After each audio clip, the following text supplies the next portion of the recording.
This world makes me deeply pessimistic. Xiefeng. April 7, 2025. After browsing today's news, I am filled with sorrow and a deep sense of pessimism. In Bolivia, heavy rainfall has claimed 55 lives and left 8 people missing. In the capital of the Democratic Republic of the Congo, floods have taken 33 lives. Across the United States, extreme weather has resulted in 20 deaths and affected 34 million people.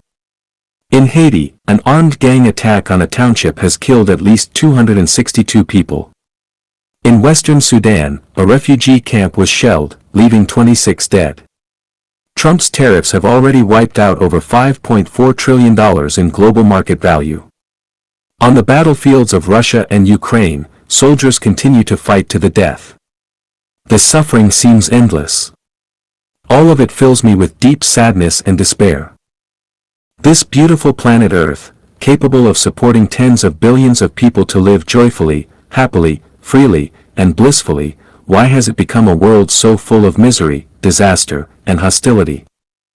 The values of Lifechanyuan and the new production and lifestyle model of the second home are the elixir that could save the Earth and humankind. But why is it that so few are willing to listen, let alone follow them? Besides the Lifechanyuan values and the second home model, can humanity truly find another civilized path forward? Stop blindly guessing and pondering. It's impossible. Every single person living on this planet, can you truly escape worry, suffering, anxiety, sorrow, fear, disaster, and death? I tell you, unless you live by the Lifechanyuan values and enter the lifestyle of the second home, strictly following its life programs, there is not the slightest hope. What I say is so simple and easy to understand, so clear and straightforward, yet you refuse to listen. You insist on believing you are right. You stubbornly cling to your own outlook on life, values, and view of life. In doing so, you are plunging yourselves into a boundless sea of suffering. Watching you endure misery, hardship, and torment, living in worry, pain, and anxiety, watching you about to be swallowed by the god of death and end your lives in fear, I feel nothing but sorrow and despair. Why won't you grasp the hand I am reaching out to you? Why do you insist on believing in your own ways and thoughts, walking straight into a dead end? Oh, humanity! What you know and understand is not even 1% of the universe. Without the guidance of a saint, you will find it nearly impossible to escape the web of the devil's program. He who does not plan for heaven is unfit to plan for a life. Xiefeng. June 2, 2025. To live is to keep in mind, at every moment, how to journey toward heaven.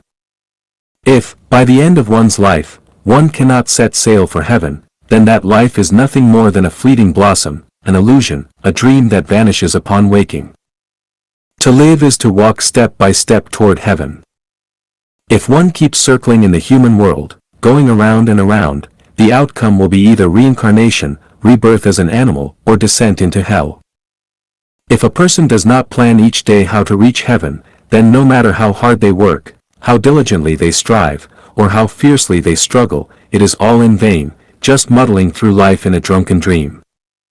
Thus, he who does not plan for heaven is unfit to plan for his life.